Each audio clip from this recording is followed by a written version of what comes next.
জানিয়ে দেব সর্বশেষ আপডেট আন্তর্জাতিক সংবাদ। শুরুতেই গাজায় দীর্ঘ যুদ্ধের জন্য প্রস্তুত হামাস। অপরদিকে লেবাননে 1000 প্রশিক্ষিত যোদ্ধা পাঠাবে ইয়েমেন।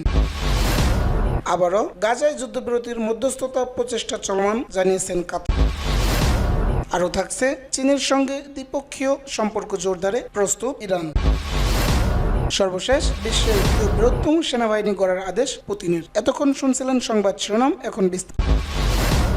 গাজায় দীর্ঘ যুদ্ধের জন্য প্রস্তুত হামাস নেতা ইয়াহিয়া সিনওয়ার বলেছেন, ইসরায়েলের বিরুদ্ধে দীর্ঘস্থায়ী লড়াইয়ের জন্য প্রস্তুত। ইয়েমেনের ইরান সমর্থিত হুতি বিদ্রোহীদের কাছে পাঠানো সোমবার বার্তায় তিনি হামাস নেতা বলেন, আমরা নিজেদেরকে একটি স্থায়ী যুদ্ধের লড়াইয়ের জন্য প্রস্তুত করেছি, যার শত্রুর রাজনৈতিক শাকে ভেঙে ফেলবে। তিনি বলেন, ইরাক, লেবানন এবং ইয়েমেন ইরান সম্পৃক্ত গোষ্ঠীগুলি ইসরায়েলকে পরাজিত করবে। এর আগে ইয়েমেনের রাজধানী সানা ও দেশের লোহিত সাগরের বিভাগ নিয়ন্ত্রণকারী তীরারব্ধে ইসরায়েলে বিরল ক্ষেপণাস্ত্র হামলায় কোনো হতাহতের ঘটনা। ইসরায়েলি বেঞ্জামিন নেতানিয়াহু প্রতিশোধ নেওয়ার শোনা। হুতি নেতা আব্দুল মালেক সম্বোধন করা বার্তায় সিনিয়র বলেছেন, সব স্তর ও প্রতিরক্ষা এবং বাধাকে রন্ত্রসত্তার গভীরে আপনি ক্ষেপণাস্ত্র হামলা চালিয়েছেন। এই সাফল্যের জন্য আপনাকে অভিনন্দন জানাই। লেবাননে 1000 প্রশিক্ষিত যোদ্ধা পাঠাবে ইয়েমেন। ইয়েমেনের আনসারুল্লাহ প্রতিরোধ আন্দোলন বলেছে, তারা প্রয়োজনে লেবাননের হিজবুল্লাহর প্রতিরোধ আন্দোলনের সহায়তা 1000 বছর প্রশিক্ষিত যোদ্ধা পাঠাতে প্রস্তুত। আনসারুল্লাহর মিডিয়া অথরিটির ভাইস প্রেসিডেন্ট নাসর আল-দিন আমির সোমবার ফিলিস্তিনি সেবা বার্তা সংস্থাকে কথা জানান। তিনি আরো বলেন, ফিলিস্তিনের প্রতিরোধ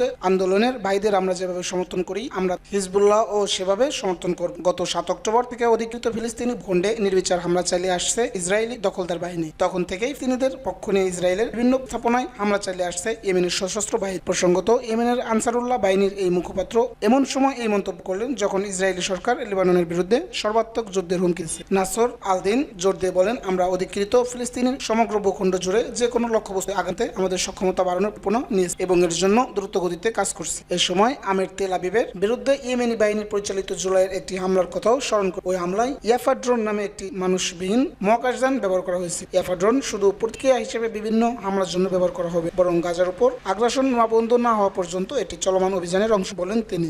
গাজায় যুদ্ধবিরতির মধ্যস্থতা প্রচেষ্টা চলমান বললেন কাতারের পররাষ্ট্র মন্ত্রণালয় মঙ্গলবার জানিয়েছে, গাজায় যুদ্ধবিরতি প্রতিষ্ঠার প্রচেষ্টা চলমান। এর আগে 11 মাসের চলমান যুদ্ধের অবসানের লক্ষ্যে কয়েক দফা আলোচনা ব্যর্থ হয়েছে। মন্ত্রণালয়ের মুখপাত্র মাজেদ আল আনসারি এদিন সাংবাদিক বলেন, প্রচেষ্টা এখনো চলছে এবং যোগাযোগের চ্যানেলগুলো খোলা রয়েছে। লক্ষ্য, সফর ও বৈঠক অব্যাহত। কাতার, মিশর ও যুক্তরাষ্ট্রের মধ্যস্থতায় করা কয়েক মাসের পর্দার আড়ালের আলোচনাগুলো হামাস ও ইসরায়েলের মধ্যে যুদ্ধ বন্ধ করতে ব্যর্থ হয়েছে। তবে নভেম্বরের শেষের দিকে 1 সপ্তাহের যুদ্ধবিরতি পালন করেছে দোহা ও কায়রোতে। সাম্প্রতিক মতগুলো মে মাসে মার্কিন প্রেসিডেন্ট জো বাইডেনের প্রস্তাবিত একটি কাঠ এবং আগস্টে যুদ্ধরত পক্ষগুলোর কাছে উপস্থিত একটি সেতু বন্ধনকারী প্রস্তাবে করা হয়েছে। এদিকে মার্কিন পররাষ্ট্র অ্যান্টনি ব্লিংকেন মিশরে সফরে যাচ্ছেন, যাতে যুদ্ধবিরতির প্রচেষ্টা নিয়ে আলোচনা করা। এটি গাজা যুদ্ধে শুরু হওয়ার পর থেকে তার গত মাসে মিশর ও কাতারের বিগত বৈঠকগুলো চূড়ান্ত চুক্তি ছাড়াই ভেস্তে যাওয়ার পর ওয়াশিংটন ইঙ্গিত দেয় মধ্যস্থকারীরা যুদ্ধবিরতির জন্য নতুন একটি অভিযোজিত কাঠামো উপস্থাপনের প্রস্তুতি নিচ্ছে। মার্কিন পররাষ্ট্র দপ্তরের মুখপাত্র ম্যাথিউ মিলার সোমবার বলেন, ওয়াশিংটন নতুন এক প্রস্তাবের উপর দ্রুত কাজ করছে। অন্যদিকে কোনো নতুন প্রস্তাবনা ইসরায়েল বা হামাসের কাছে পৌঁছে দেওয়া কিনা বিষয়ে আনসারি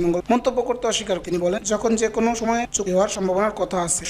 চীনের সঙ্গে দ্বিপক্ষীয় সম্পর্ক জোরদারে প্রস্তুত ইরান। মাসুদ পেজেশকিয়ান চীনের সঙ্গে দ্বিপক্ষীয় সম্পর্ক জোরদার করতে এবং সহযোগিতা বাড়াতে ইচ্ছুক ইরান। সোমবার ইরানের রাজধানী তেহরান সাংবাদিকদের একটা প্রতিবেদনে এমনটা বলা হয়েছে। জুলাইয়ের শেষের দিকে দায়িত্ব নেওয়ার পর প্রথম সংবাদ সম্মেলনে এই মন্তব্য করেন পেজেশকিয়ান। 2023 সালে ইরান সদস্য রাষ্ট্র হিসেবে সাংহাই সহযোগিতা সংস্থায় যোগ দিয়েছিল। চলতি বছরের 1 জানুয়ারি থেকে ব্রিক্সের পূর্ণ সদস্য পদও অর্জন করছে দেশ। চীন ইরান সম্পর্কের সম্ভাবনাকে কিভাবে দেখাচ্ছেন এমন প্রশ্ন পেজেশকিয়ান চীনের সাফল্য মধ্যবস্থার প্রশংসা, যা ইরান ও সৌদি আরবের মধ্যে পুনর্মিলন ঘটিয়েছে। প্রেসিডেন্ট মাসুদ বলেন, ইরান সবসময় চীনের সঙ্গে সুসম্পর্ক রেখেছে। সৌদি বিরোধ সমাধানে চীনা মধ্যস্থতা আঞ্চলিক সম্প্রীতি বলেও জানান। মাসুদ বলেন, ইরান চীনের ব্যাপক কৌশলগত অংশীদার এবং সম্পর্ক করতে এবং প্রাসঙ্গিক চুক্তি বাস্তবায়নে কাজ করবে। তার পেজেশকিয়ান ইসরায়েল তেহরানের হামাসের সার্বিক রাজনীতিতা ইসমাইল হানিয়াকে হত্যার মাধ্যমে সংঘাতে টেনে আনার এবং আঞ্চলিক শান্তি নষ্ট করার প্রচেষ্টার ফিলিস্তিনিদের বিরুদ্ধে যুদ্ধপরাধ ও গণহত্যা সংগঠনের জন্য ইসরায়েল নিন্দা ও ইরানের যুক্তরাষ্ট্রের সঙ্গে সম্পর্কের বিষয়ে পেজেশকিয়ান উল্লেখ করেছেন,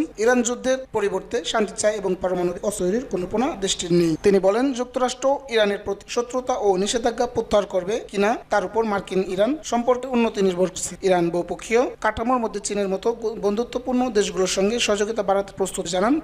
বিশ্বের দ্বিতীয় বৃহত্তম সেনাবাহিনী গড়ার আদেশ তিনি। রাশিয়ায় সেনাবাহিনীতে অন্তত 1,80,000 সদস্য বাড়ানোর আদেশ দিয়েছেন দেশটির প্রেসিডেন্ট ভলোদিমির পুতিন। এই আদেশের মধ্যে চীনের পর বিশ্বের দ্বিতীয় বৃহত্তম সেনাবাহিনী গড়ে তোলাকে এক দাবি করলেন সাবেক প্রধান। খবর রয়টার্স। 2022 সালে ফেব্রুয়ারিতে ইউক্রেন অভিযানের পর থেকে তৃতীয়বারের মতো সেনাবাহিনী সম্প্রসারণের সিদ্ধান্ত নিলেন সোমবার। ক্রেমলিনের ওয়েবসাইটে প্রকাশিত আদেশে দেখা সশস্ত্র বাহিনীতে সদস্য সংখ্যা 80,000 উন্নীত করার এর মধ্যে সক্রিয় থাকবে 15 লাখ। 2022 সাল থেকে এখন পর্যন্ত পুতিন দুবার সেনা সংখ্যা আদেশ দিয়েছে। প্রথমবার 1,37,000 ও দ্বিতীয়বার 1,70,000। নেত্রী স্থানীয় সামরিক কৌশল গবেষণা প্রতিষ্ঠান international institute for strategy study জানিয়েছেন, মোতায়েনযোগ্য সক্রিয় সেনা সংখ্যায় যুক্তরাষ্ট্র ও ভারতকে ছাড়ছে। তারা কেবল চীনের থেকে যাদের সক্রিয় সদস্য আছে 20 লাখ বেশি। ইউক্রেনের চেয়ে প্রায় 3 গুণ বেশি জনসংখ্যার দেশ রাশিয়া। লোভনীয় চুক্তির মাধ্যমে সফলতার সঙ্গেই স্বেচ্ছাসেবকদেরকে সেনাবাহিনীতে নিয়োগ দিয়ে আসছে। এরপরও তারা ইউক্রেন যুদ্ধে জানমালের মারুতি এড়াতে পারছে, আর যুদ্ধ শীঘ্রই শেষ হওয়ার কোনো লক্ষণও দেখাচ্ছে না। কোনো পক্ষই ক্ষতির পরিমাণ